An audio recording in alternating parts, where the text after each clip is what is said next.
Shalom, selamat pagi jemaat Tuhan yang dikasihi oleh Tuhan Yesus. Kita akan buka firman Tuhan dari 2 Timotius 3 ayat 2 sampai 5. Saya akan bacakan, manusia akan mencintai dirinya sendiri dan menjadi hamba uang.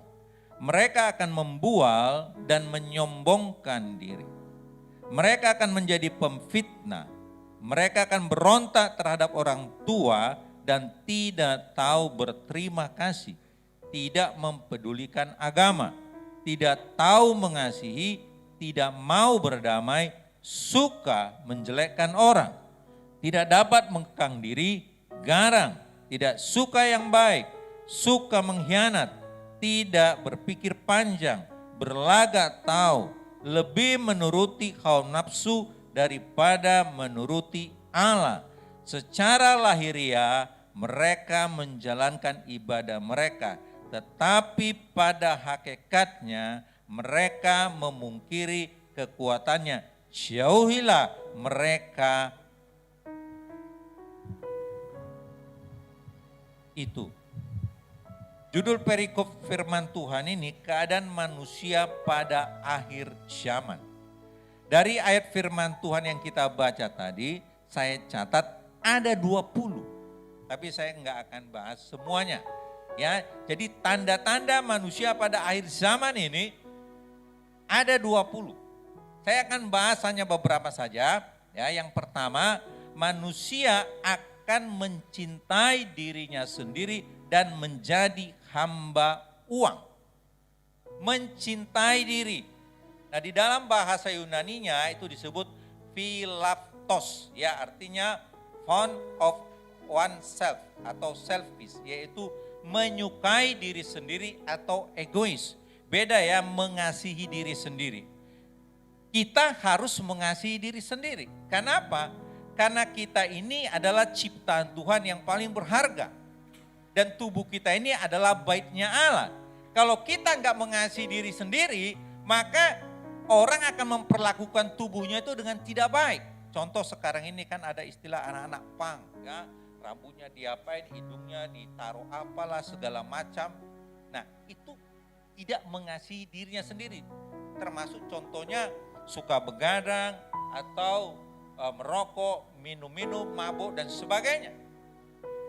Kita harus mengasihi diri kita karena kita sadar bahwa tubuh kita ini adalah baitnya Allah, ciptaan Tuhan yang paling mulia.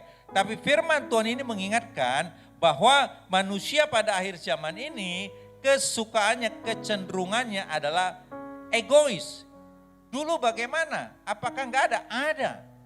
Tapi sekarang ini semakin kelihatan bahwa manusia itu sangat-sangat egois. Artinya apa? Kita melihat di dalam kehidupan sehari-hari ada banyak orang tega untuk mengorbankan orang lain, kepentingan orang lain demi agar supaya apa yang dia mau itu bisa tercapai. Dia mengorbankan kepentingan ada banyak orang agar supaya apa yang dia mau itu tercapai. Contoh, Indonesia ini kan kalau kita lihat ya, itu penghasil CPO terbesar di dunia. Karena luas areal perkebunan sawitnya paling luas. Tapi kan kita heran, kenapa minyak goreng itu bisa langka dan harganya bisa melambung. Kenapa? Karena ada kelompok-kelompok tertentu hanya mementingkan keuntungan dirinya sendiri. Dia nggak peduli ada begitu banyak orang akan menderita, akan kesulitan. Dia nggak peduli, yang penting pokoknya saya untung banyak, orang lain mau susah, nggak dapat minyak, itu urusan dia. Saudara, demikian juga dalam kehidupan kita, dalam keluarga juga seringkali seperti itu. Dia nggak peduli. Kenapa orang bisa egois? Karena tidak memiliki yang namanya kasih. Sebab yang namanya kasih itu murah hati, saudara. Kalau ada kasih Kristus di dalamnya, beda ya. Kasih itu ada agape, ada eros, ada storge, ada filia. Tapi ini yang saya maksud adalah kasih agape, kasihnya Allah. Kalau ada kasih Allah di dalam hati kita, maka kita akan menjadi orang yang peduli dengan orang-orang yang ada di sekitar kita. Kenapa? Karena kita menyadari dalam hidup kita ini, kalau bukan karena kasih Tuhan, aku tidak memperoleh yang namanya keselamatan. Kalau bukan karena kasih Tuhan, mungkin hidupku enggak seperti ini. Mungkin hidupku sudah hancur atau tidak dianggap orang. Tetapi oleh karena kasih Tuhan yang dulunya hidupku tidak berarti, Tuhan angkat. Sebab firman Tuhan bilang dipindahkan dari kegelapan ke dalam terangnya yang ajaib. Kalau dulu terpuruk, setelah mengalami kasih Tuhan, mulai Tuhan angkat kembali, Tuhan pulihkan. Karena kasih Kristus, maka kita menyadari bahwa saya ini gak ada apa-apanya kalau bukan karena Tuhan. Itulah yang membuat kita menjadi peduli dengan orang di sekitar kita. Tidak menjadi orang yang egois.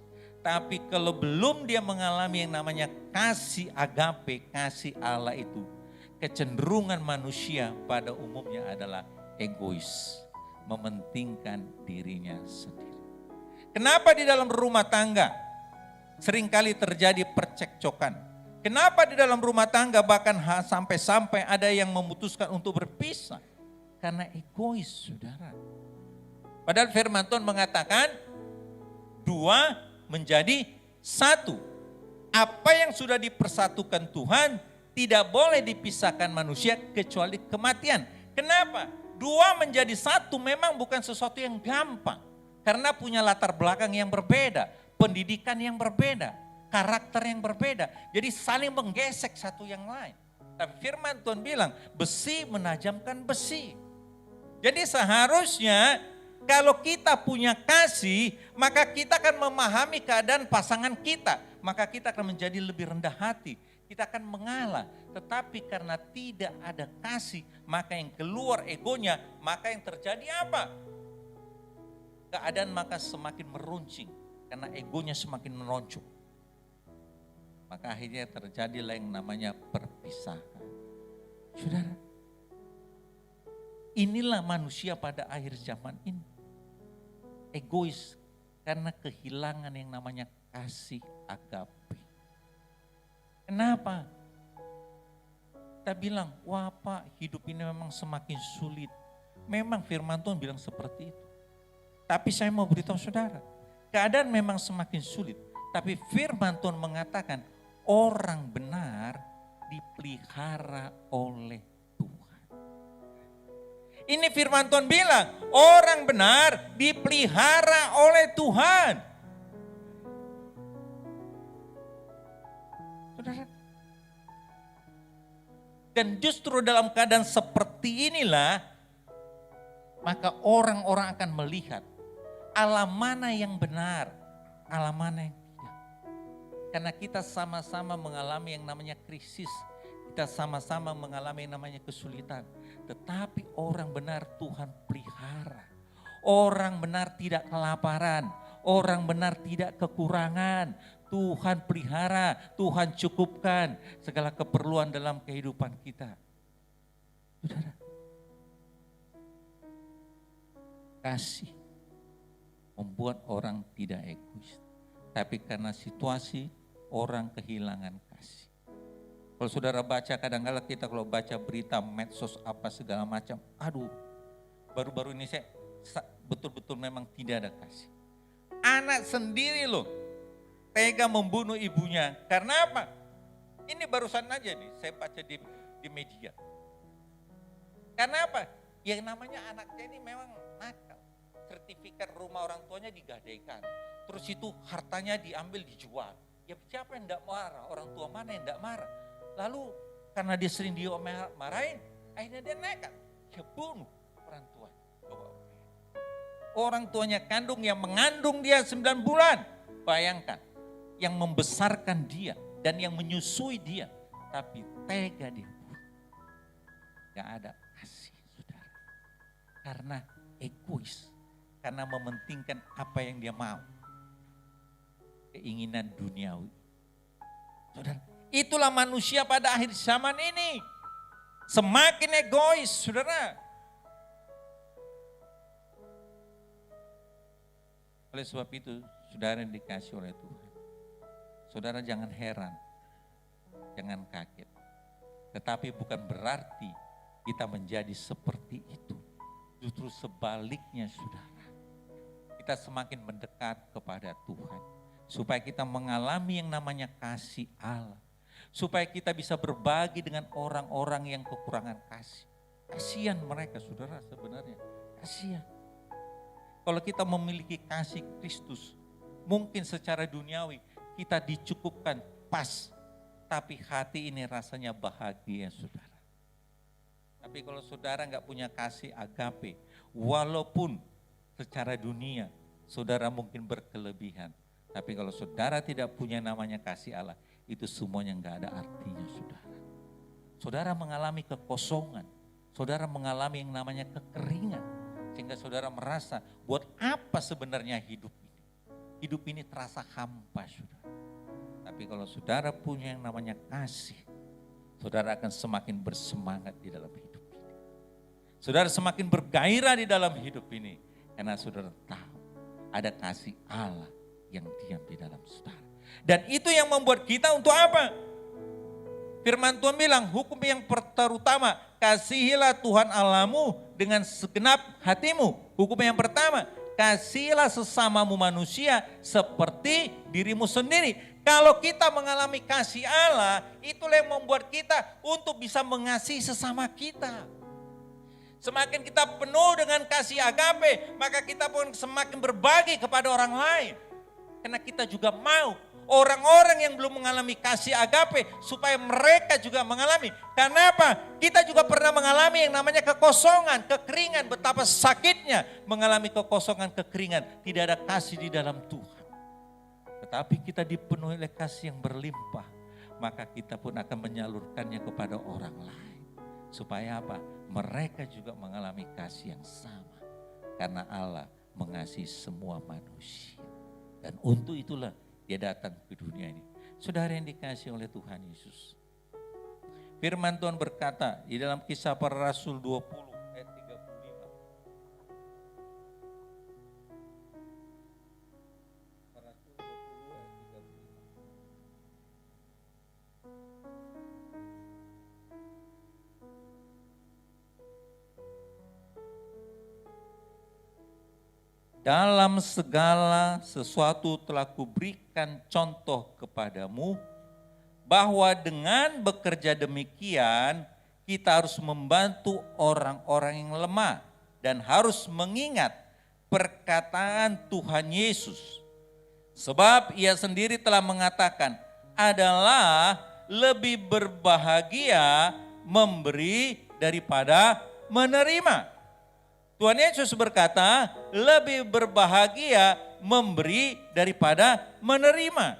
Saudara yang dikasih oleh Tuhan Yesus, saya mau katakan, yang namanya memberi bukan semata-mata dalam bentuk fisik, artinya mungkin uang. Enggak saudara, perbuatan baik kita menolong sesama dengan apa yang kita punya, itu kita sudah memberi. Saudara menaikkan doa-doa saudara bagi orang yang susah, saudara sudah memberi waktu saudara buat dia. Mengunjungi orang yang sakit, mengunjungi orang yang susah, saudara doakan, saudara memberi, membagi kasih bagi dia. Mungkin saudara nggak bisa memberi secara materi, tapi perhatianmu bagi dia, itu saudara sudah memberi saudara. Lebih berbahagia memberi daripada menerima. Saudara, jadi jangan pikir bahwa memberi itu hanya wujudnya materi saja. Tidak saudara, banyak saudara. Tidak cuma hanya materi saudara. Mungkin saudara belum bisa memberikan materi. Tapi apa yang saudara punya, itu yang saudara bisa beri, tolong orang. Kasih yang saudara punya, itu yang saudara bagi saudara.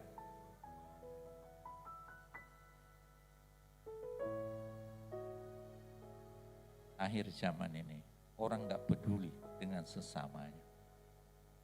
Tidak peduli. Seringkali kita melihat ini ya. Kadang-kadang kan ada di YouTube itu ketangkep kejadian-kejadian. Orang umpamanya dijamret, tapi orang cuma lihat aja, tonton gitu loh. Jadi tidak mau menolong. Kayaknya dia juga takut ya, jangan-jangan nanti saya begini. Gak ada kepeduliannya saudara. Coba kalau ada kepedulian, wah langsung rame-rame itu ditangkap orang. Kan gak berani orang berbuat. Tapi ini orang kecenderungannya menyelamatkan diri sendiri.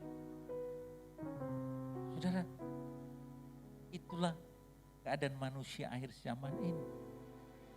Tapi firman Tuhan mengingatkan saudara dan saya, kita justru untuk semakin dalam di dalam kasih.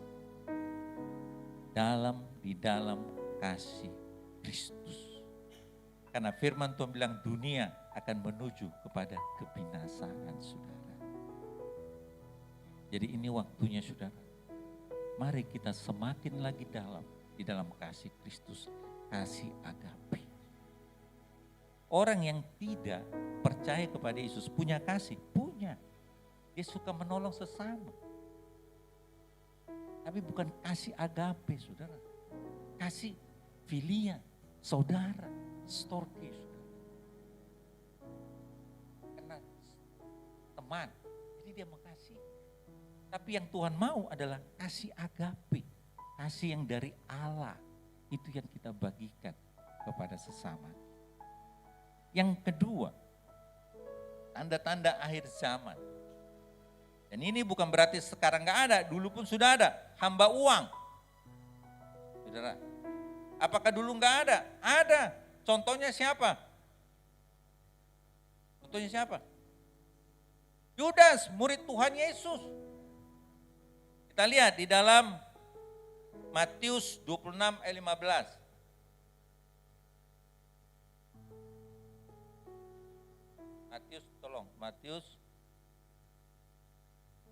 Matius 26 ayat 15, tolong ditampilkan.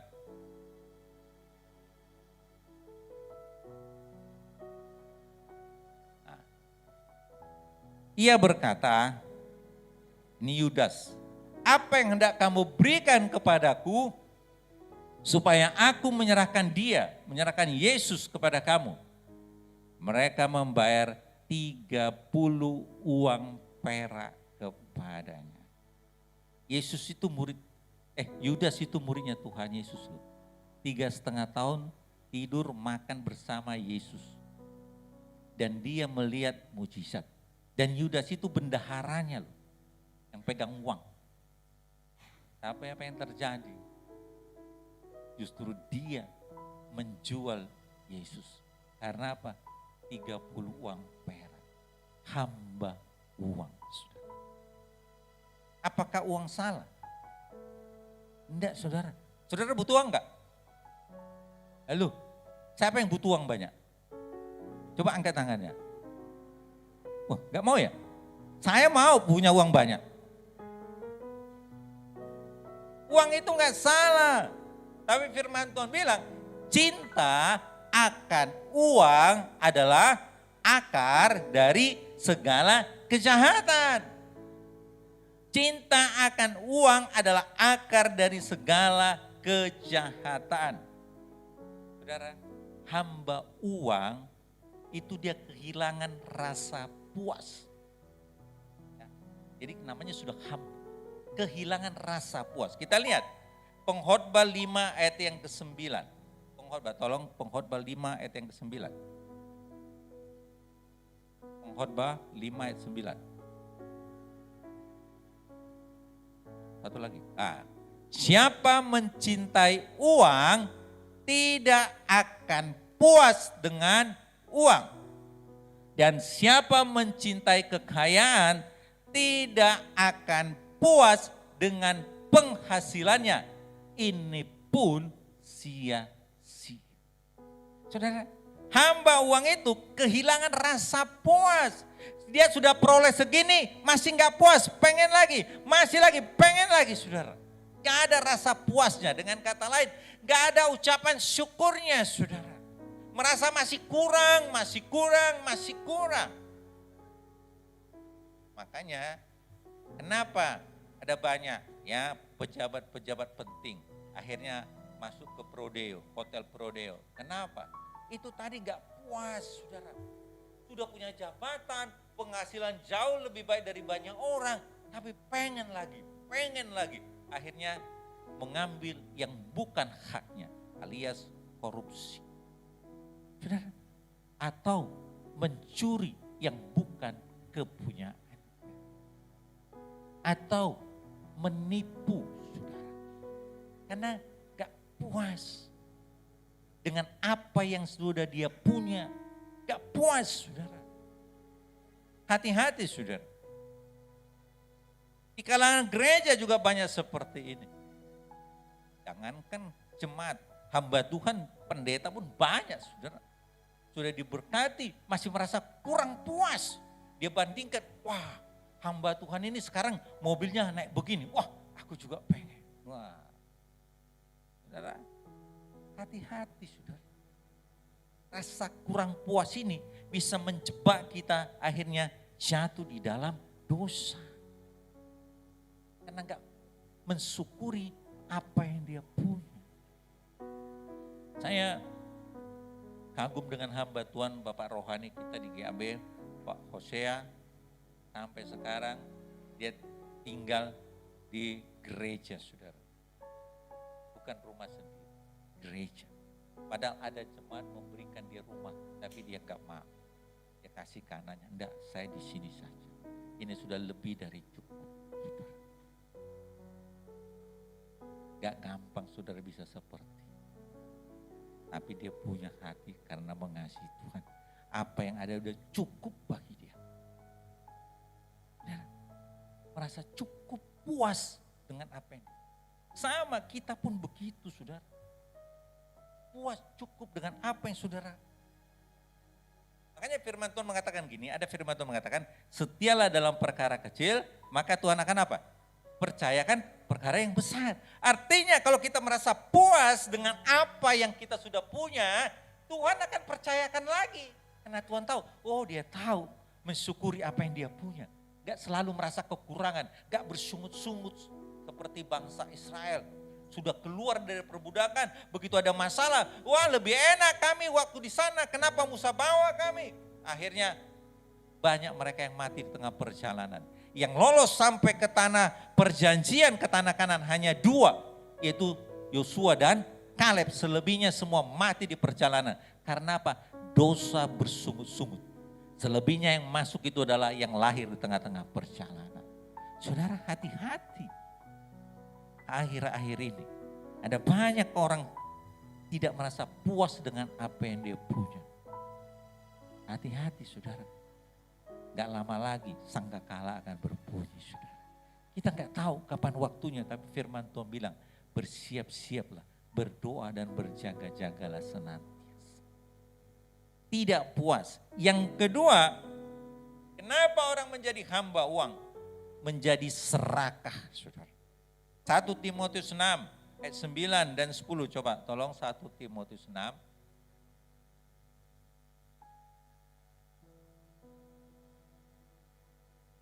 Tetapi mereka yang ingin kaya terjatuh ke dalam pencobaan, ke dalam jerat dan ke dalam berbagai-bagai nafsu yang hampa.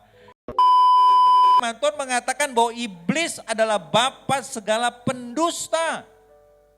Dia ahlinya menjebak, dia ahlinya menipu, dia ahlinya mengelabui kita agar supaya menyimpang dari jalan Tuhan.